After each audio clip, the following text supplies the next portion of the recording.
Baby, let's cruise. That's my favorite song, D'Angelo song, Play in My Car, bro. The cruising song. Yeah, no, that goes so hard in the car, bro. Especially if you have something where you can pop the top or open up the sunroof. Yes, man. I used to love blasting that song when I would drive through hoods. You know what I mean? I love putting love in the air in the hood. Okay. You know what I mean? It's important. You just rolling through the jungles. Facts. Baby, let's cruise. They like, oh, hey, where you from? And they'd be like, they can't help us smile. From here. Everybody be on tune, man. You know, if they tell you to get out of here. Hey, baby, let's cruise away from here. No, we really should leave the jungle. Yeah, we should get out of here.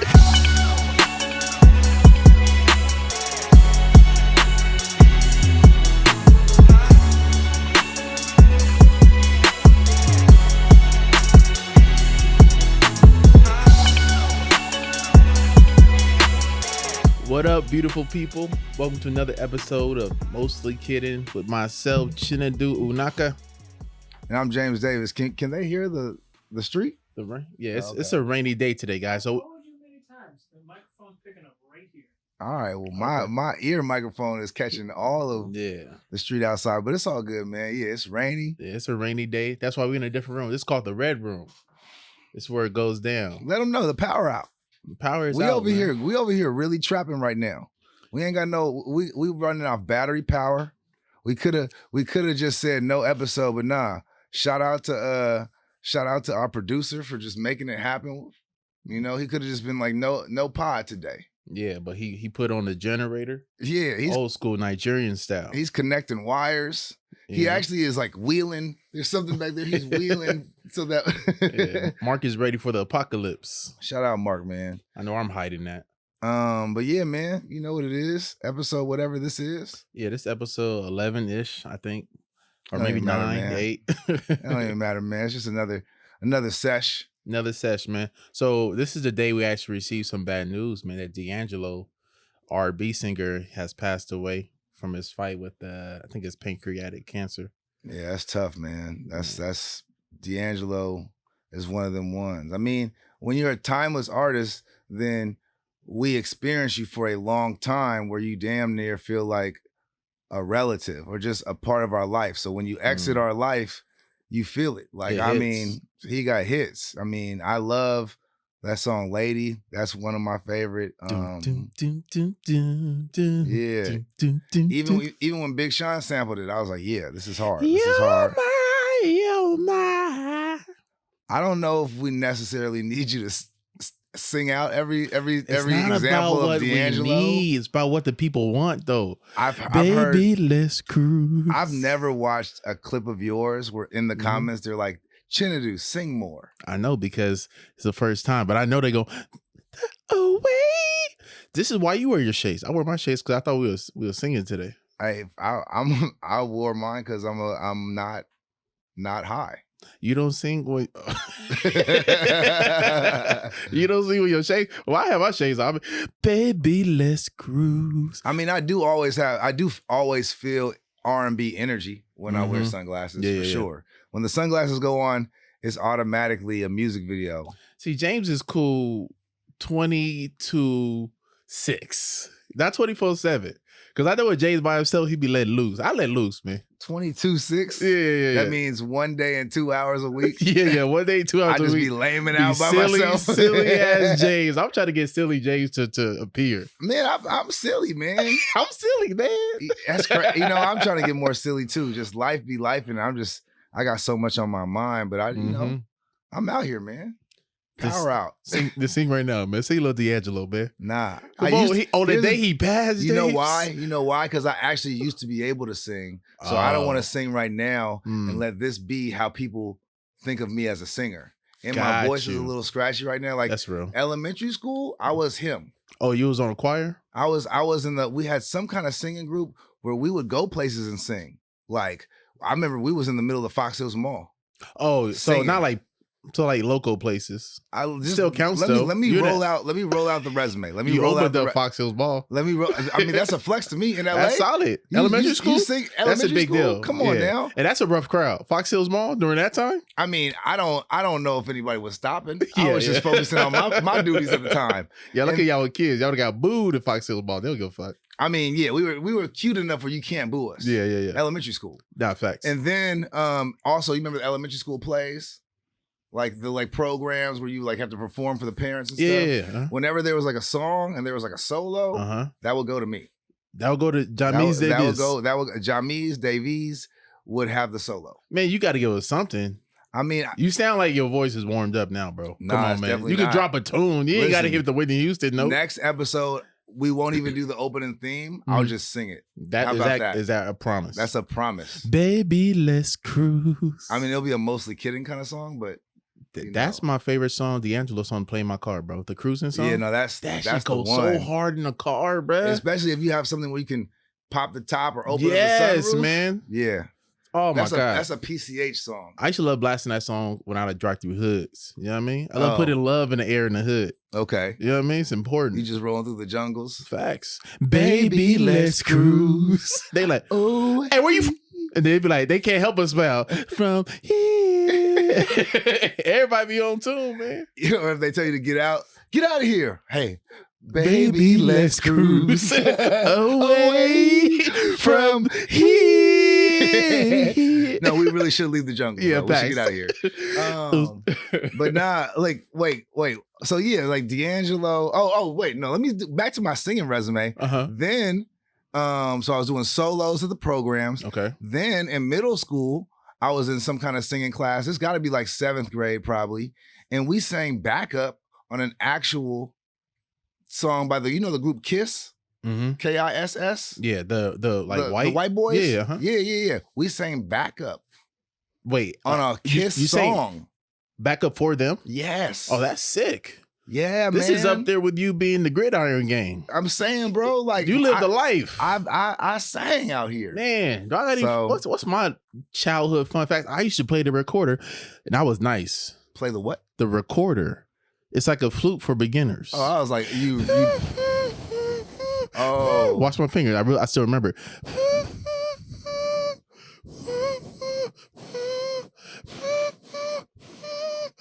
All right, we get it. I get to the best part. I feel people clicking away.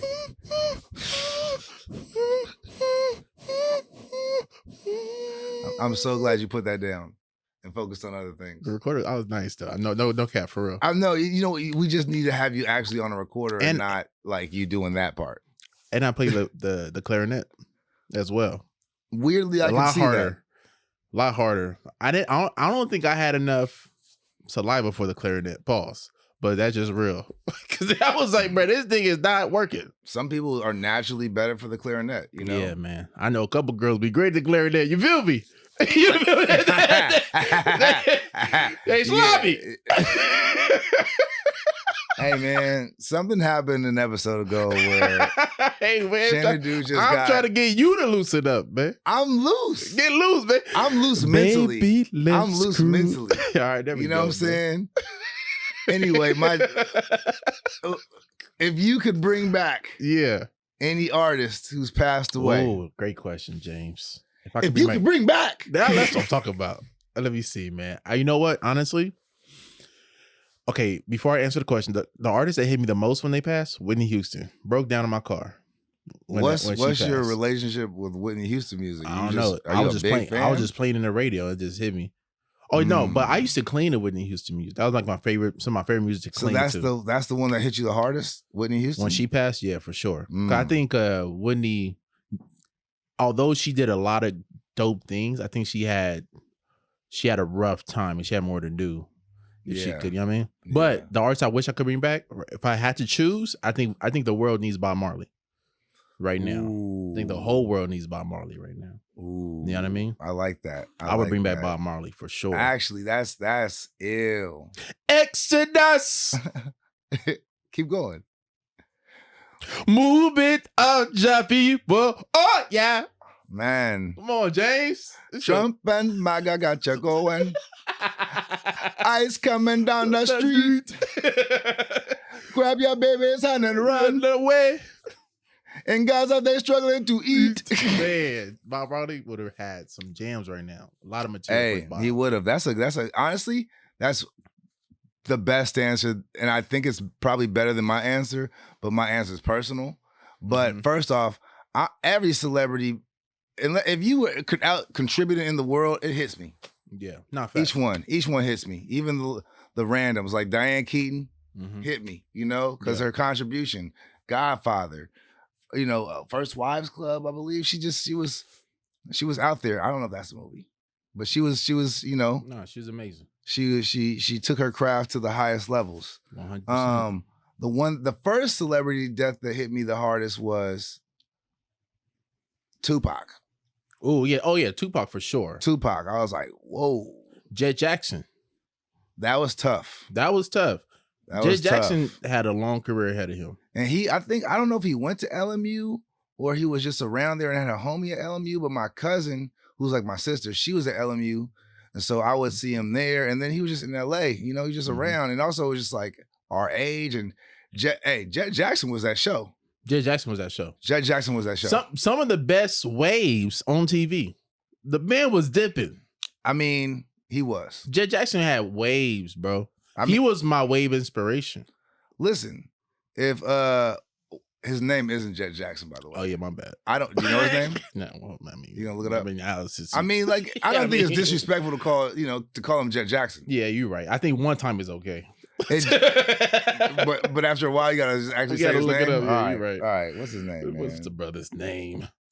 Mark, this is where we need you. Hold on. I ain't got no Wi-Fi in here, Mark. Hold on. Lee Thompson Young. Lee Thompson Young. LTY, man. Rest in peace, LTY. Lee Thompson I love that Young. show. Jet Jackson was my jam. I mean, and I remember the show was about. He was working on another show, like one of those like CBS, NBC shows. He could have had a Michael B. Jordan trajectory. I was just about to say that. He could have had a Michael B. Jordan trajectory for sure. Low key. Yeah. Easily. Because that was, you know what I mean? Everybody watched that show. Yeah. Now, who's the white actor equivalent? Like, who's the dude? He's like if the dude from I can't think of his name. Not. I don't think he was Corey Matthews level. Oh no, I wasn't even thinking Corey Matthews. Either way, Lee Thompson Young. Shout out to him, man. Nah, for real. But I would bring back, of course, Nipsey Hussle. Yeah. Nipsey had a lot to do left. I think the same way you would love to see what Bob Marley would be saying 100%. About the culture right now, I feel like I would love to hear what Nipsey Hussle would have to say about this country in 2025. And honestly, for me, it's not even what Nipsey would say, just the things he would still be doing in LA. You know what I mean? I think he was doing a lot of important work in LA.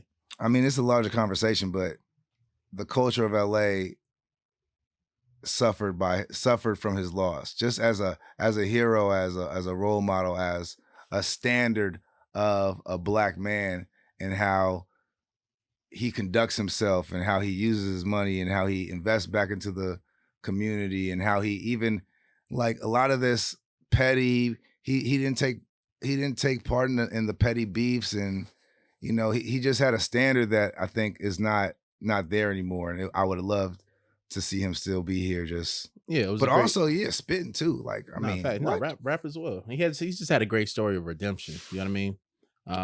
Rough past, but was doing things to right his wrongs and beyond that as well. So very much a tough loss for not just for LA, man, just for rap, for hip hop, for the US. You feel me? Now, speaking of that though, you know, we on topic, nostalgia, you know? I feel like there's a lot of things that the kids growing up today will never experience that we got to experience, and vice versa. I think there are some things that they have access to that I wish I had access to when I was growing up. But before we get to that part, what is something you feel like you wish kids today could experience that you got to experience, or that our generation got to experience? Real talent. Yeah. Well, no, because I don't want to say that, because there's a lot of super talented people. I just think our admiration for talent has diminished because, I think before, like, if you didn't want to go a traditional route and you wanted to go into some kind of arts, that was like a way to fame. But art was still something that we cherished and something that we wanted to master. And I think with like sometimes, like for example, streaming is a great example. It's a thing that you can kind of get everything that comes with being super talented without necessarily being super talented. And so thus there's a bigger attraction to that because a lot of people don't have access necessarily to like maybe master talent, but they do have what streamers do look more attainable. And I think that's where the fan base comes from. You said they don't have access to master talent? Yeah, I think talent is something you're kind of born with, but then you get better by working on it. You know what I mean? And they have they have that access though. Who you talking about? Everybody. You said this, like the younger generation, they don't have access. No, I'm saying it's not as talent's not as what's the word I'm looking for, like readily available to everybody. Everybody's not like super talented, or there will be no talent. You know what I mean? Well, there's only one LeBron James. Like a lot of that he was born with. You feel me? Of course he mastered it, became better, but a lot of that is just innate. You know what I mean? I disagree. The reason I say talent is like I think we need, we need like to bring back low-key some gatekeeping. I think that everything you said like is cool, but like it's just a shift in the entertainment industry. But when we were younger, and when our parents were younger, there was a Berry Gordy, there was even a Dr. Dre. There was somebody who was like making sure you were really talented. And there was just people who made sure you were really talented before you got out to the world. And now you don't have to be talented to get out to the world. And I feel like lack of talent is normalized. And I feel like there is talent. There's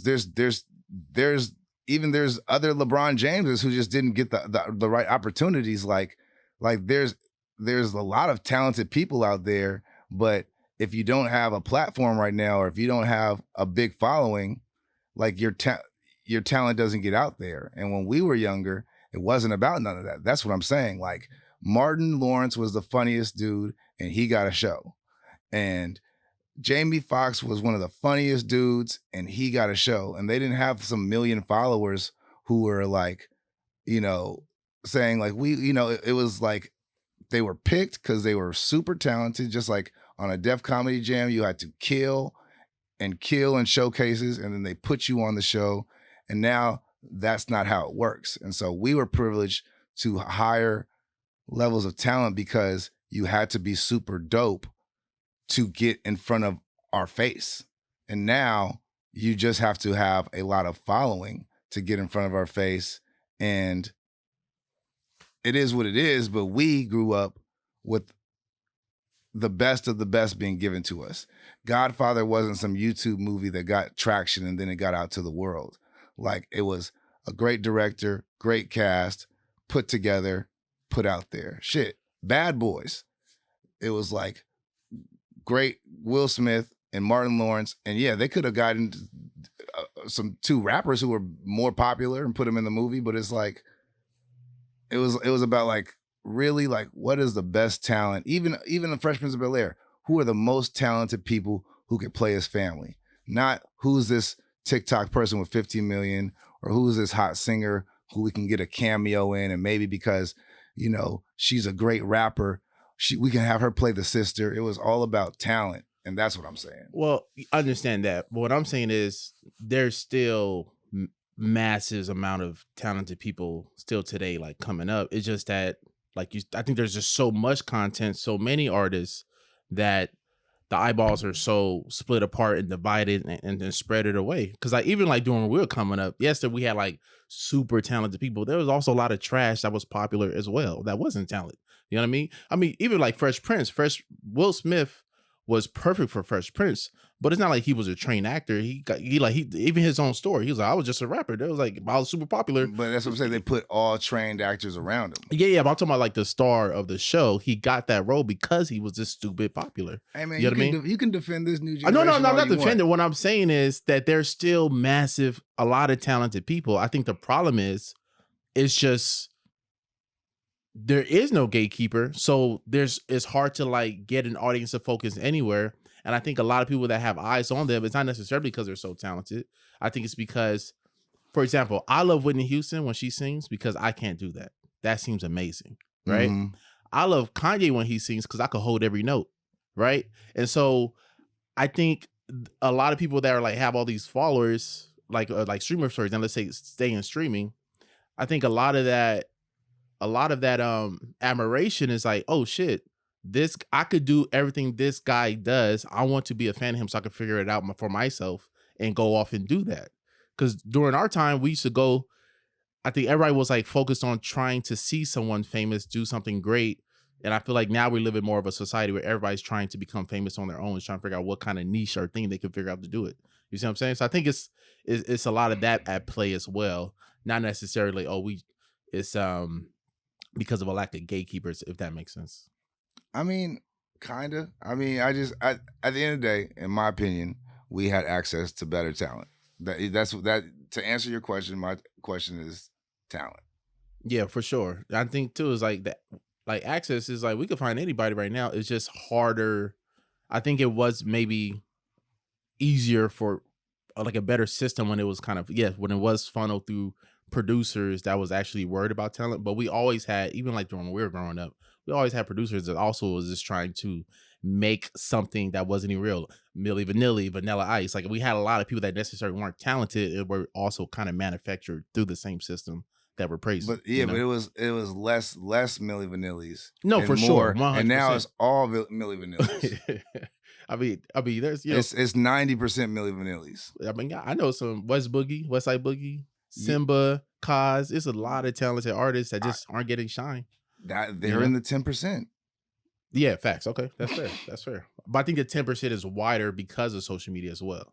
You know, if that makes sense. No, because I imagine there's a lot of talented people back before would because of wherever they lived, maybe, or et cetera. Maybe they could have moved to LA, could have moved to New York, didn't know how to be seen, didn't go that route for that reason versus just turning on their I'm not phones. talking about the existence of talent. I'm talking about the showcase of talent. Like we were the exposure of talent. Mm-hmm. So I'm saying, although you can name, there's 100,000, there's probably 1 million great rappers. Mm-hmm. But out of the rappers that we are presented through brand deals, through platforms, through any kind of like promoted situation, 90% radio, music videos, all that, 90% of the people who are being presented to us are closer to Milli Vanilli than Whitney Houston. Yeah, but I think also too, we're not even presented in those traditional forms in general. Like we don't find out about artists through a music video. We find out through everything's internet. Everything's YouTube, internet. It's not like, oh, MTV played this artist and then now we know about them. It's like a lot of that shit comes from the internet, comes from things being shared. I think the way we find out about people has totally changed as well. That's your argument of, the lack of gatekeepers. So I think that, there is a lot of trash out there, but I think there's, on the same token, I think a lot of people have a lot of talented people now have more access to people's eyes because of the internet as well. So it's definitely a twofer, bro. It's definitely, I think it's more cons than pros, but I think there's some pros as well. Wait, how did we even get there? What were we talking about? You debated me on my answer. No, for sure. That's what it's about. Ain't about disagreeing all the time. You asked what experience. The talent. Yeah, that's right. Okay, good answer. So what's your answer? That was good. I think group dances, because they have their TikTok dances, but a lot of those are like weekly trends that just fade away.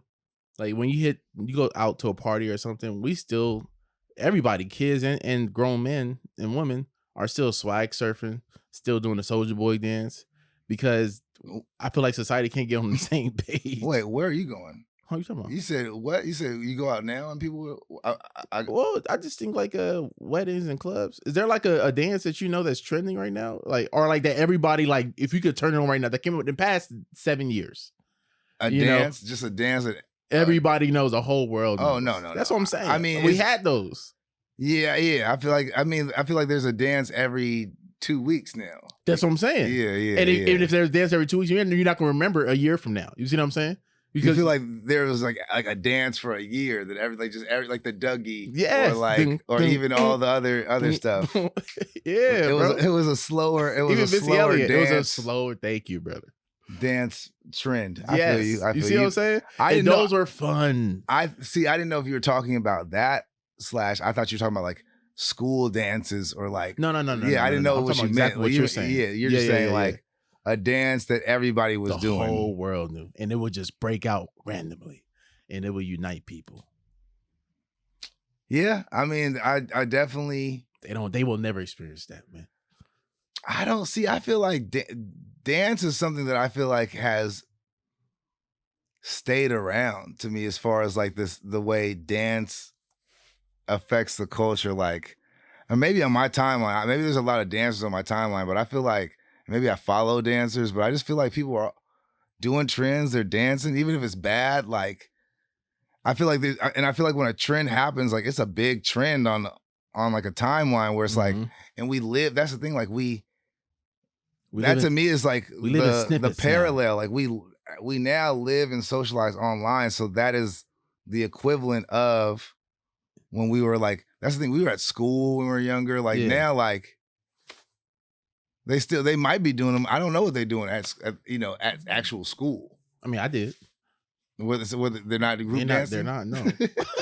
That's what, they're not. Niggas don't dance no more. All they do is this. They do. All they do is this. Their neck is down at their phones, bro. That's hilarious. Okay, well, you know what I mean? You live from the trenches. So they're live from the trenches, bro. They necks are just staring at their phones, bro. You remember when parties were named after dances?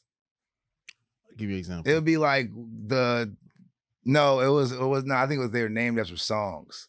Yeah, it'd be like named after songs, like the Uchi Wally party, the Chip Drill Volume 5, okay. Summer Jam. It was after songs, not dances. But nah, for sure, like, I still feel like, what it was. I was never a big like just dancer, So for me, I was never really just hopping in. I never could remember them like that. Let me ask you this though: did you always have the urge to dance, but you was shy? Because I always had the urge to. I always want to be that guy in the middle of the circle, but I was like, nah. I was always fighting it. I was never the guy to jump. I would jump in rare occasions, but I was never the guy that would like lead it or something. But low key, some days I wanted. I wanted to. But you just didn't. I just did it, bro. Hilarious. I wanted to jump in there and do a little kid and play.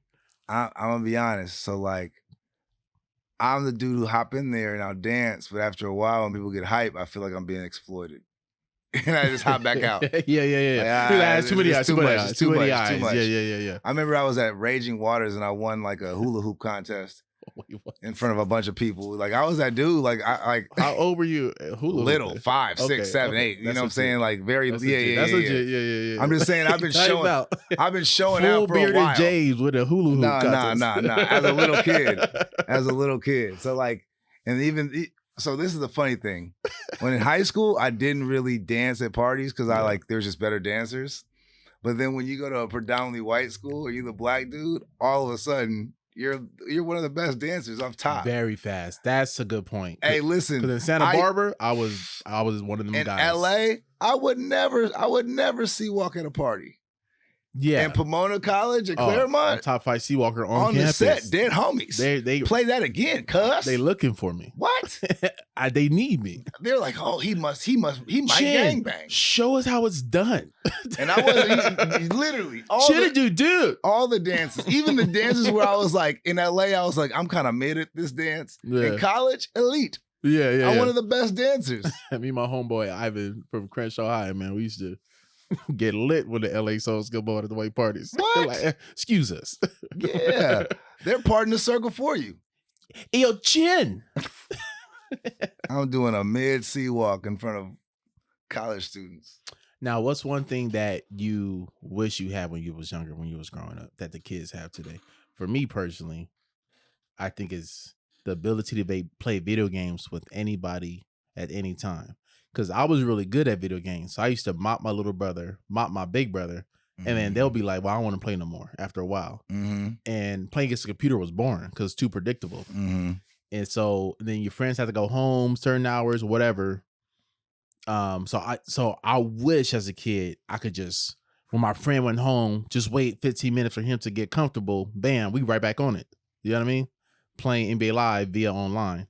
So I wish I had that as a kid because that looks super fun, but also probably super addicting as well.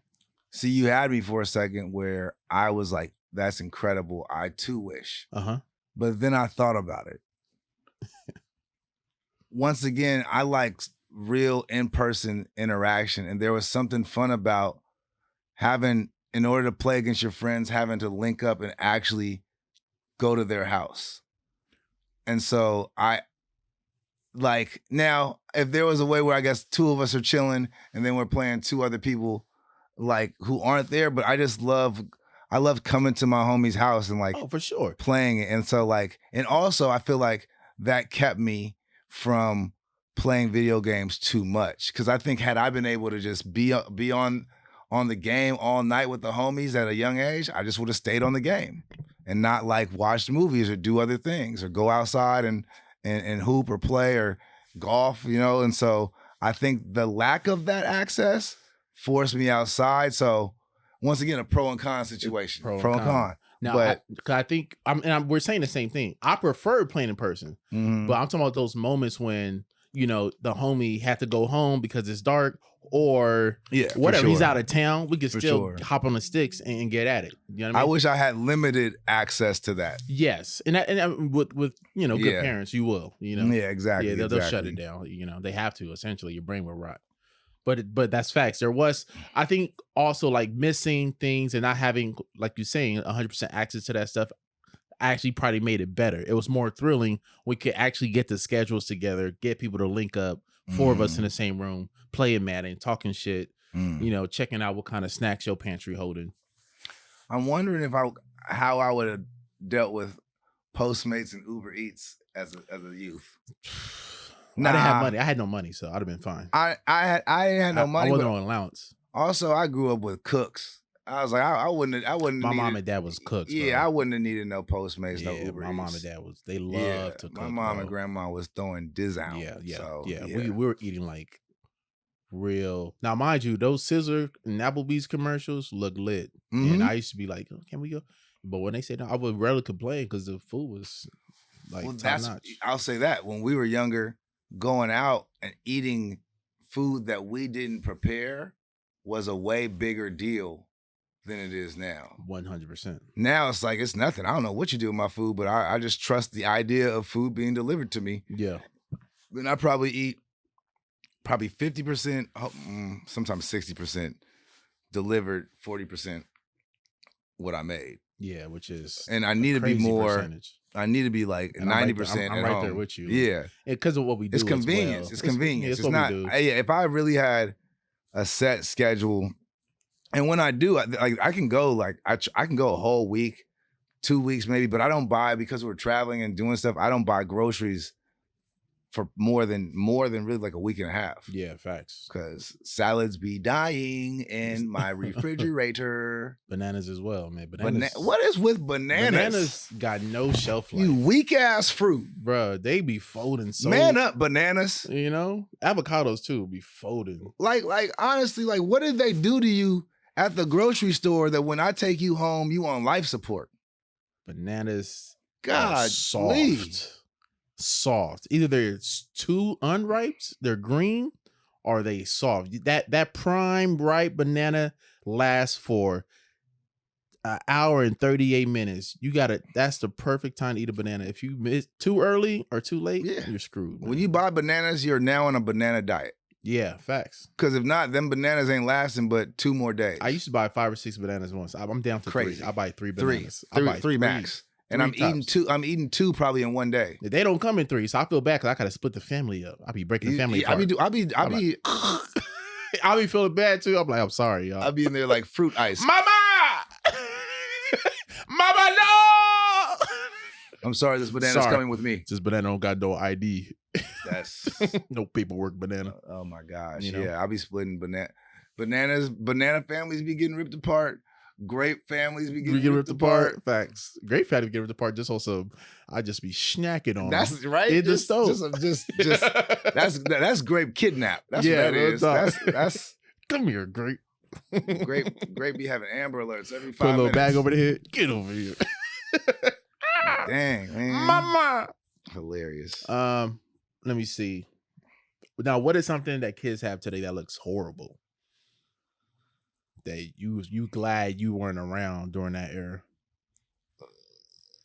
For me, I got one, man. Because, you know, the cell phones at school, for some is positive, but like, imagine you get in a fight or you get jumped and that's recorded and you wake up to 1 million My views. bad. I was thinking like the model of cell phone. No. I'm talking about like just video. The fact that the cell phones are at school. Yeah, like cell phone to internet to going viral by lunch would be crazy, bro. Could you imagine?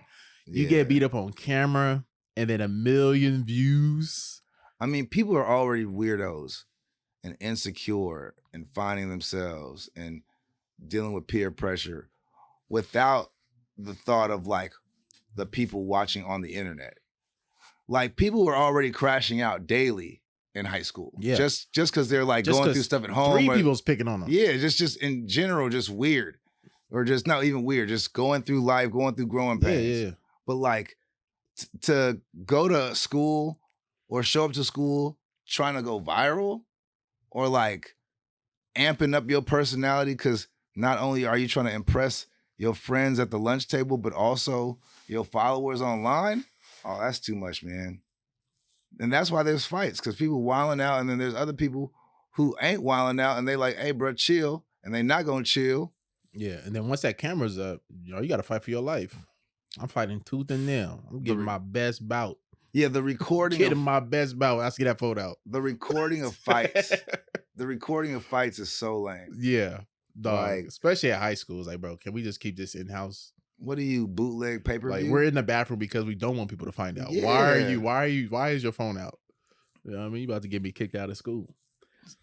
And I think before too, we should see like just, you know, there's still beautiful women everywhere, but I feel like we should see beautiful women working regular jobs more often growing up. But because now everybody's a content creator and all this other access ways to make bread, that's all good and dandy. But I just miss going to Rouse and like, you know, the person, you know, picking up my groceries, just bad, bro. Dry cleaner girl working at the laundromat, bad. It's like, you don't have a camera? Yeah. You ever see someone so bad working a regular job, like, you don't even know what you got. You don't even know what you got. Be here. Yeah, I could be your agent. Telling you, man. Back in the day, it was normal though. Salute to you for just thugging it out. You know, going to movie theater. All the beautiful girls worked at the movie theater. Going to movie theater, bad. Carl's Jr. drive-through, bad. That's always a pleasant surprise. It's all gone. Just a baddie handing you your Junior Western bacon cheeseburger. Just bad for no reason, bro. We like, yee. Now she like, I know my worth. I ain't working here. You leave like, get these pictures. I might have to come back to this Jack in the Box. This Carl's Jr. got some back. Drive past 3 Jack in the Box just to go to one. I'm hungry, but we got to go to the Carl's Jr. on Brea. On La Brea and Monique worked Pico. there, man. Think Monique be at that one. Finding a baddie felt like more of a discovery. Yeah. You know, now it's like at any moment you can just put yourself online and it's like you on baddie's Craigslist. You know, like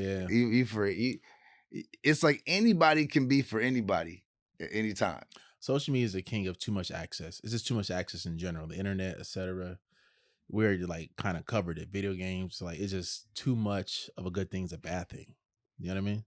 Like you could show up with your girl, and I'd never have met her. Yeah, and that would be it. And I'd be like, the only time I've seen this girl is with Chinedu, because it's Chinedu's girl. Yeah, and I'm not thinking about.